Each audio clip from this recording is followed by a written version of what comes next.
Behavioural economics on a post-it number 29. Shoves. Shoves are applications of a framework that's called coercive paternalism. So very much stronger in its recommendations than libertarian paternalism that was developed by Thaler and Sunstein that I talked about in the previous little videos. Coercive paternalism, there's many contributors to that area, but I most associate it with Sarah Connolly, who wrote a book a few years ago called Against Autonomy, where she outlines some of these ideas. What I'm going to do in this little video is just highlight, in the form of the sort of little three-dimensional diagrams that I put together, I'm going to highlight what the principal requirements of a shove policy are and how it differs from nudge policy in terms of these, this three-dimensional diagram. So if you remember the diagram from the previous video regarding nudges, the only thing that differs in terms of shove policies or coercive paternalism is that the vertical axis here is inverted. So rather than an intervention becoming more liberty preserving as we move towards the origin in this particular diagram, an intervention becomes more regulatory or more forced, a more forced or coercive change to individual behaviours, right? So that's what shove policy requires. It's still focused principally upon internalities. That is to say, it's coercive paternalism, right? So it's focused upon making, or those that advocate this approach are suggesting that they're making, forcing, if you like, behaviour change such that the new behaviours are better for the individuals whose behaviours are being changed. So it's not focusing upon externalities, it is still focusing upon internalities, right?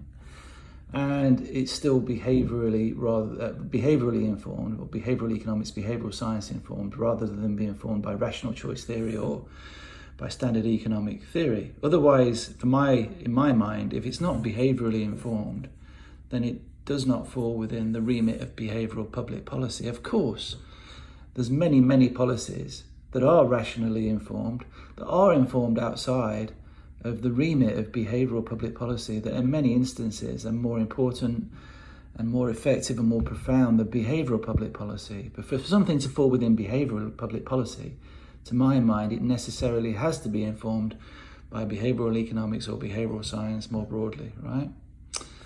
So what the coercive paternalists are essentially saying is that they say that because of these behavioural phenomena that we've talked about in previous videos, loss aversion, present bias, all of that sort of stuff, then in common with the libertarian paternalists or the nudge advocates, they're saying that people will make mistakes, will sometimes make mistakes in their decision making, and they'll choose things that are not good for themselves. That's what they're arguing. And therefore, how it differs from the libertarian paternalists is that the coercive paternalists are saying that we should therefore regulate against those particular activities. It's a form that they argue that it's still a form of what's called means paternalism. They're arguing that people are making mistakes for themselves and we have to correct for those mistakes, right, in particular instances. So a pure shove in this particular diagram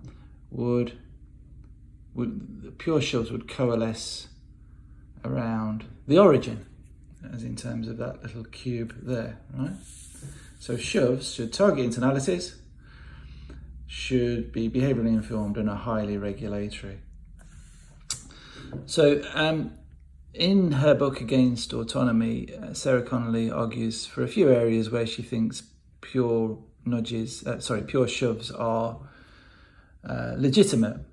And one of those is around smoking behaviours. So she argues, for instance, that that smokers smoke, obviously, because they suffer from, say, for example, present bias. So they place the immediate enjoyments of smoking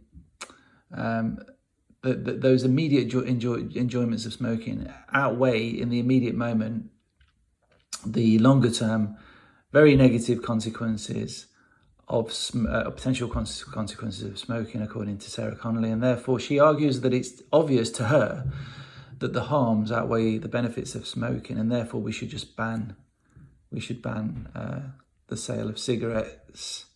We should ban smoking, essentially, right? So we shouldn't be retaining liberty. People cannot, in this framework, continue to smoke if they wish, unless they're doing it illegally. We regulate against smoking. Another, if we thought about cheesecake, Sarah Connolly doesn't go this far, I don't think, in terms of cheesecake. But if you did consider the negative consequences of cheesecake to be severe, of future consequences, or be consuming cheesecake to be severe, then you might, as a shove advocate, suggest that we ban people from eating cheesecake, right? If we're arguing that people eat too much cheesecake because they are persuaded, if you like, or they're manipulated by their own present bias into eating too much cheesecake in the immediate moment. So, to my mind, the shove policy approach, I'll just give my view. I think personally for me, I'm not a paternalist, and therefore it's far too intrusive into individual decision making if people are not harming other people. But nonetheless, whether you believe in coercive paternalism, whether you become an advocate of shove policy is entirely your decision. Okay, so that's it. Shove interventions. That's behavioural economics on a post-it number 29.